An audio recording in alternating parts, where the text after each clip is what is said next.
Hi hello ಎಲ್ರಿಗೂ ನಮಸ್ಕಾರ, welcome to my channel. ಇವತ್ತಿನ ವ್ಲಾಗ್ ಬಂದು ವರಮಹಾಲಕ್ಷ್ಮಿ ಹಬ್ಬಕ್ಕೆ ಏನೆಲ್ಲ ಶಾಪಿಂಗ್ ಮಾಡಿದೆ ಆ ವ್ಲಾಗ್ನ ನಿಮ್ಮ ಜೊತೆ ಶೇರ್ ಮಾಡ್ಕೋತಾ ಇದ್ದೀನಿ. ವರಮಹಾಲಕ್ಷ್ಮಿ ಹಬ್ಬಕ್ಕೆ ನಾನು ಸ್ವಲ್ಪ ಸಾಮಾನು ಬೇಕಾಗಿತ್ತು. ಮನೇಲಿರೋ ಸಾಮಾನನ್ನ ಬಿಟ್ಟು ಆಚೆಯಿಂದ ನನಗೆ ಏನೇನು ಬೇಕೋ ಸಾಮಾನು ಅದನ್ನೆಲ್ಲ ತೊಗೊಂಡು ಬರೋಣ ಅಂತ ಹೇಳಿ ಹೋಗ್ತಾ ಇದ್ದೀನಿ. ಇವತ್ತು ಹಬ್ಬ ಆಗಿರೋದ್ರಿಂದ ಸಿಕ್ಕಾಬಟ್ಟೆ ಕಾಸ್ಟ್ಲಿ, ಹೂವು ಆಗಲಿ ಹಣ್ಣಾಗಲಿ ಅವ್ರ ಮುಂದೆ ರೇಟೇ ಕೇಳೋ ಹಾಗಿಲ್ಲ, ಅಷ್ಟು ಕಾಸ್ಟ್ಲಿ ಇತ್ತು. ಹಾಗೆ ನಾನು ಸ್ವಲ್ಪ ಫ್ರೂಟ್ಸ್ ಎಲ್ಲ ರಿಲಯನ್ಸ್ ಮಾರ್ಟಲ್ಲೇ ತೊಗೊಂಡೆ, ಹಾಗೆ ಕಾಯಿನೂ ಕೂಡ ರಿಲಯನ್ಸ್ ಮಾರ್ಟಲ್ಲೇ ತೊಗೊಂಡೆ. ಹಾಗೆ ನಾವು ದಾಳಿಂಬೆ ಹಣ್ಣು ತೊಗೊಂಡ್ವಿ, ಒಂದು ಡ್ರ್ಯಾಗನ್ ಫ್ರೂಟು, 2 ಆ್ಯಪಲ್ಲು, ಹಾಗೆ ಒಂದು ಪೈನಾಪಲ್ ಕೂಡ ತೊಗೊಂಡೆ. ದಾಳಿಂಬೆ ಹಣ್ಣು ಲಕ್ಷ್ಮಿಗೆ ತುಂಬ ಪ್ರಿಯ ಅಂತೆ, ಹಾಗಾಗಿ 5 ಥರದ ಹಣ್ಣು ಬೇಕು. ಸೊ 2 kg ಅಷ್ಟು ನಾನು ಬಾಳೆಹಣ್ಣು ಕೂಡ ತೊಗೊಂಡೆ. ಲಕ್ಷ್ಮಿನ ಕೂರಿಸುವಾಗ ಕೆಳಗಡೆ ಹಾಕೋದಕ್ಕೆ ಬಾಳೆ ಎಲೆ ಬೇಕಿತ್ತು, ಹಾಗೆ ಬಾಳೆ ಎಲೆ ಕೂಡ ತೊಗೊಂಡೆ. ರಿಲಯನ್ಸ್ ಮಾರ್ಟಲ್ಲಿ 5 ರೂಪಾಯಿಗೆ ಒಂದು ಬಾಳೆ ಎಲೆ ಹಾಕಿದ್ರು. ಸೊ 2 ಬಾಳೆ ಎಲೆ ಇರಲಿ ಅಂತ ಹೇಳಿ ತೊಗೊಂಡೆ. ಹಾಗೆ ಒಂದು 5 ಕಾಯಿನ ಕೂಡ ತೊಗೊಂಡೆ. ಇದನ್ನು ಕೂಡ ನಾನು ರಿಲಯನ್ಸ್ ಮಾರ್ಟಲ್ಲೇ ತೊಗೊಂಡೆ. ಬರೀ ಫ್ರೂಟ್ಸು ಮತ್ತು ಕಾಯಿಗೆ 7 ರೂಪೀಸ್ ಏನೋ ಆಯಿತು. ಬಾಳೆಹಣ್ಣಂತೂ ತುಂಬಾ ಕಾಸ್ಟ್ಲಿ ಇತ್ತು. ಒಂದು 2 kg ಬಾಳೆಹಣ್ಣಿಗೆ 275 ರೂಪೀಸ್ ಏನೋ ಆಯಿತು. ಹಾಗೆ ನಾನು ಒಂದು ಕಮಲದ ಹೂವು, ಹಾಗೆ ಒಂದು ಹೂವಿನ ಹಾರ ಕೂಡ ತೊಗೊಂಡೆ. ಹೂವಿನ ಹಾರನೂ ಕೂಡ ತುಂಬಾ ಕಾಸ್ಟ್ಲಿ ಇತ್ತು, 350 ರೂಪೀಸ್ ಏನೋ ಆಯಿತು. ಇದು ಜಸ್ಟ್ ಒಂದು ಹೂವಿನ ಹಾರ ತೊಗೊಂಡಿದ್ದೀನಿ ಇದಕ್ಕೆ. ಹಾಗೆ ಸ್ವಲ್ಪ ಚೆಂಡು ಹೂನು ಕೂಡ ತೊಗೊಂಡಿದ್ದೀನಿ, 2 ಕಲರ್ ಮಿಕ್ಸ್ ತೊಗೊಂಡಿದ್ದೀನಿ. ಇದಕ್ಕೆ ಒಂದು 60 ರೂಪೀಸ್ ಏನೋ ಕೊಟ್ಟೆ. ಹಾಗೆ ಎಲ್ಲ ಥರದ್ದು ಮಿಕ್ಸ್ ಆಗಿರೋಂತಹ ಹೂವನ್ನ ತೊಗೊಂಡೆ.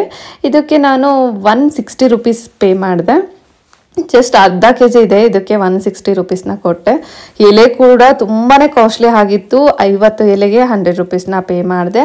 ಹಾಗೆ ನನ್ನ ಹತ್ರ ಬಾಳೆ ಕಂಬ ಹಾಕೋದಕ್ಕೆ ಇದು ಸ್ಟ್ಯಾಂಡ್ ಬೇಕಾಗಿತ್ತು, ಹಾಗಾಗಿ 150 ರೂಪೀಸ್ ಕೊಟ್ಟು ಈ ಸ್ಟ್ಯಾಂಡನ್ನು ತೊಗೊಂಡೆ. ನಾರ್ಮಲ್ ಆಗಿ ಮಾವಿನ ಸೊಪ್ಪು ಬೇಕೇ ಬೇಕು, ಮಾವಿನ ಸೊಪ್ಪನ್ನು ಕೂಡ ನಾನು ತೊಗೊಂಡೆ. ಮಾವಿನ ಸೊಪ್ಪನ್ನು ಅಷ್ಟೇ ನಮ್ಮ ದಾವಣಗೆರೆಯಲ್ಲೆಲ್ಲ ತುಂಬಾ ಕಡಿಮೆ ಇರುತ್ತೆ, ಇಲ್ಲಿ 50 ರೂಪೀಸ್ಗೆ 2 ಪೇರ್ನ ಕೊಟ್ಟರು. ಹಾಗೆ 2 ಬಾಳೆ ಕಂಬ ಕೂಡ ತೊಗೊಂಡೆ. ನೀವೇನಾದರೂ ಫಸ್ಟ್ ಟೈಮು ವರಮಹಾಲಕ್ಷ್ಮಿ ಹಬ್ಬನ ಸೆಲೆಬ್ರೇಷನ್ ಮಾಡ್ತಿದ್ದೀರಾ ಅಂದರೆ ಯಾವುದೇ ಕಾರಣಕ್ಕೂ ಈ ಪೂಜಾ ಸಾಮಗ್ರಿಗಳನ್ನ ಮಿಸ್ ಮಾಡದೆ ತೊಗೊಳ್ಳಿ. ಒಂದ್ಸರಿ ತೊಗೊಂಡ್ರೆ ಸಾಕು.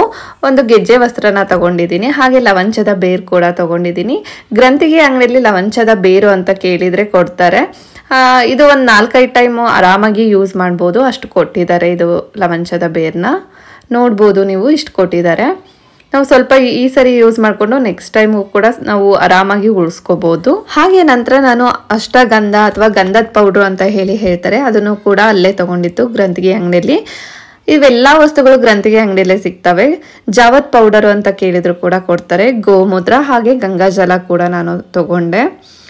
ಚಿಕ್ಕ ಸೆಟ್ ಸಿಗುತ್ತೆ, ನೀವು ಆರಾಮಾಗಿ ತೊಗೋಬೋದು. ಒಂದ್ಸರಿ ತೊಗೊಂಡ್ರೆ ಆರಾಮಾಗಿ ಒಂದು 4-5 ಟೈಮ್ ಯೂಸ್ ಮಾಡ್ಕೋಬೋದು. ಇದು ಬಿಚ್ಚೋಲೆ ಅಥವಾ ಲಕ್ಷ್ಮಿ ಉಡಿ ಅಂತ ಹೇಳಿದರೆ ಅವರೇ ಕೊಡ್ತಾರೆ. ಹಾಗೆ ಒಂದು ವರಮಹಾಲಕ್ಷ್ಮಿ ವ್ರತದ ಬುಕ್ಕು ಕೂಡ ಅಲ್ಲೇ ತೊಗೊಂಡೆ. ನಾನು ಕೂಡ ಫಸ್ಟ್ ಟೈಮ್ ಸೆಲೆಬ್ರೇಷನ್ ಮಾಡ್ತಿರೋದ್ರಿಂದ ನಾನು ತೊಗೊಂಡೆ.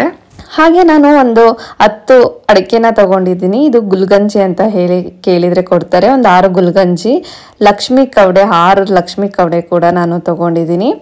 ನಂತರ ನಾನು ಒಂದು ಕಲ್ಲು ಸಕ್ಕರೆನ ತೊಗೊಂಡಿದ್ದೀನಿ, ಸ್ವಲ್ಪ ಆದರೆ ಸಾಕು ಕಲ್ಲು ಸಕ್ಕರೆ. ಹಾಗೆ ಒಂದು 6 ಕಮಲದ ಬೀಜಗಳನ್ನ ತೊಗೊಂಡಿದ್ದೀನಿ. ಇದು ಗೋಮತಿ ಚಕ್ರ ಅಂತ ಹೇಳ್ತಾರೆ, ಗೋಮತಿ ಚಕ್ರ ಅಂತ ಕೇಳಿದ್ರು ಕೂಡ ಕೊಡ್ತಾರೆ. ಒಂದು 6 ಗೋಮತಿ ಚಕ್ರನ ನಾನು ತೊಗೊಂಡಿದ್ದೀನಿ. ಹಾಗೆ ನಾನು ಇಲ್ಲಿ ಕೊಬ್ಬರಿನ ತೊಗೊಂಡಿದ್ದೀನಿ. ಒಂದು ಬಟ್ಲು ಕೊಬ್ಬರಿ ಬೇಕು ಉಡಿ ತುಂಬೋದಕ್ಕೆ ದೇವ್ರಿಗೆ. ಹಾಗೆ ಬೆಲ್ಲ ಕೂಡ ಬೇಕು. ಮನೆಯಲ್ಲಿ ನಂದು ಕೊಬ್ಬರಿ ಇರಲಿಲ್ಲ, ಸೊ ಹಾಗಾಗಿ ಹೊರಗಡೆಯಿಂದ ತೊಗೊಂಡು ಬಂದೆ. 1-2 ಡಜನ್ ಹಸಿರು ಬಳೆ, 1-2 ಡಜನ್ ಕೆಂಪು ಬಳೆ ತೊಗೊಂಡಿದ್ದೀನಿ. ಹಾಗೆ ಲಕ್ಷ್ಮಿಗೆ ಉಡಿಸೋದಕ್ಕೆ ಒಂದು ಸೀರೆ ಕೂಡ ತೊಗೊಂಡಿದ್ದೀನಿ. ಇದನ್ನು ನಾನು ದಾವಣಗೆರೆಯಲ್ಲೇ ತೊಗೊಂಡು ಬಂದಿದ್ದೆ ಮುಂಚೆನೆ. ಹಾಗೆ ಒಂದು ಬ್ಲೌಸ್ ಪೀಸ್ ಕೂಡ ದೇವರಿಗೆ ಉಡಿ ತುಂಬೋದಕ್ಕೆ ತೊಗೊಂಡಿದ್ದೀನಿ. ನಂತರ ಇಲ್ಲಿ ದೇವ್ರ ಪೂಜೆಗೆ ಅಂತ ಒಂದು ಕೊಡ್ಪಾನ ಬೇಕು, ಹಾಗೆ ಒಂದು ಕೊಡ್ಪಾನ ತೊಗೊಂಡಿದ್ದೀನಿ. ಧೂಪ ಹಾಕೋದಕ್ಕೆ ಒಂದು ಧೂಪ ತೊಗೊಂಡಿದ್ದೀನಿ. ಹಾಗೆ ಪೂಜೆ ಮಾಡೋದಕ್ಕೆ ನೀರು ಬೇಕಲ್ವ, ಹಾಗಾಗಿ ಅದನ್ನೇ ಮುಂಚೆ ಎಲ್ಲ ಕ್ಲೀನ್ ಮಾಡಿ ಇಟ್ಕೊಂಡಿದ್ದೀನಿ. ಒಂದು ದೀಪದ ಆರತಿ, ಕರ್ಪೂರದ ಆರತಿ ಕೂಡ ತೊಗೊಂಡಿದ್ದೀನಿ. ಹಾಗೆ ಒಂದು ಗಂಟೆ ಕೂಡ ತೊಗೊಂಡಿದ್ದೀನಿ. ಒಂದು ಕೋಲಿಗೆ ರಿಬ್ಬನ್ನ ಸುತ್ತಿದ್ದೀನಿ. ನನ್ನ ಹತ್ರ ಸ್ಕೇಲ್ ಇರಲಿಲ್ಲ ಕಟ್ಟೋದಕ್ಕೆ, ಹಾಗಾಗಿ ಲಕ್ಷ್ಮಿಗೆ ಸೀರೆ ಉಡ್ಸೋದಕ್ಕೆ ಅಂತ ಹೇಳಿ ತೊಗೊಂಡಿದ್ದೀನಿ. ಲಕ್ಷ್ಮಿಗೆ ಕೈ ಕಾಲನ್ನು ಕೂಡ ತೊಗೊಂಡಿದ್ದೀನಿ. ಹಾಗೆ ನಾನು ಇಲ್ಲಿ ಒಂದು ಬ್ಲೌಸ್ ಪೀಸ್ನ ತೊಗೊಂಡಿದ್ದೀನಿ. ಲಕ್ಷ್ಮಿನ ಕೂರಿಸೋದಕ್ಕೆ ಒಂದು ಮಣೆ ಕೂಡ ತೊಗೊಂಡಿದ್ದೀನಿ. ಹಾಗೆ ದೇವರಿಗೆ ಒಂದು ಜಡೆ, ಹಾಗೆ ಸೊಂಟದ ಪಟ್ಟಿ ಕೂಡ ತೊಗೊಂಡಿದ್ದೀನಿ. ಹಾಗೆ ನಾವು ಪೂಜೆ ಮಾಡೋದಕ್ಕೆ ಒಂದು ಆರತಿ ತಟ್ಟೆ ಬೇಕೇ ಬೇಕು, ಕಳಸ ಅಂತ ಹೇಳ್ತೀವಲ್ವ, ಅದು ಆರತಿ ತಟ್ಟೆ ತೊಗೊಂಡಿದ್ದೀನಿ. 2 ದೀಪ ತೊಗೊಂಡಿದ್ದೀನಿ, ಒಂದು ಜೊತೆ ದೀಪನ ತೊಗೊಂಡಿದ್ದೀನಿ. ನಿಮ್ಮ ಹತ್ರ ಯಾವುದಿರುತ್ತೋ ಅದನ್ನು ತೊಗೋಬೋದು. ಇದನ್ನೇ ತೊಗೋಬೇಕು ಅದನ್ನೇ ತೊಗೊಂಡು ಮಾಡಬೇಕು ಅನ್ನೋದೇನಿಲ್ಲ. ಸೊ ನಮ್ಮ ಹತ್ರ ಯಾವ್ದ್ಯಾವ್ದು ಇರುತ್ತೋ ಅದರಲ್ಲೇ ಮಾಡ್ಬೋದು. ನಂತರ ಒಂದು ಲಕ್ಷ್ಮೀ ವಿಗ್ರಹ, ಹಾಗೆ ಒಂದು ಗಣೇಶ ವಿಗ್ರಹ, ಹಾಗೆ ಕುಂಕುಮ ಬಟ್ಲು, ಇನ್ನೊಂದು ಪೇರ್ ನಾನು ದೀಪ ತೊಗೊಂಡಿದ್ದೀನಿ. ಏನಕ್ಕೆ ಅಂದರೆ ದೇವರಿಗೆ ಆರತಿ ಮಾಡಬೇಕಲ್ವಾ, ಸೊ ಹಾಗಾಗಿ ನಾನು ದೀಪ ತೊಗೊಂಡಿದ್ದೀನಿ. ಒಂದು ಬೌಲ್ ತೊಗೊಂಡಿದ್ದೀನಿ. ಹಾಗೆ ದೇವಿ ಮುಖವಾಡ ಕೂಡ ತೊಗೊಂಡಿದ್ದೀನಿ. ನಾನು ಇನ್ನೂ ಏನೂ ಅಲಂಕಾರ ಮಾಡಿಲ್ಲ ದೇವಿ ಮುಖವಾಡಕ್ಕೆ, ಹಾಗೆ ನಾನು ತೋರಿಸ್ತಾ ಇದ್ದೀನಿ. ನಂತರ ನಾನಿಲ್ಲಿ ಬಂದಿರೋರಿಗೆ ಉಡಿ ಕೊಡೋದಕ್ಕೆ ಸ್ವಲ್ಪ ಬ್ಲೌಸ್ ಪೀಸು, ಹಾಗೆ ಅರಿಶಿನ ಕುಂಕುಮ ಚೀಟಿ, ಒಂದು 5 ಬಟ್ಲು ತೊಗೊಂಡಿದ್ದೀನಿ. ನಂತರ ಒಂದು ಅರಿಶಿನದ ದಾರ ಕೂಡ ತೊಗೊಂಡಿದ್ದೀನಿ. ಹಾಗೆ ನಾನು ಇಲ್ಲಿ ದೇವರಿಗೆ ಮಡಿಲಕ್ಕಿ ತುಂಬೋದಕ್ಕೆ ಏನೇನು ಸಾಮಾನು ಬೇಕು ಅಂತ ಹೇಳ್ತಾ ಇದ್ದೀನಿ.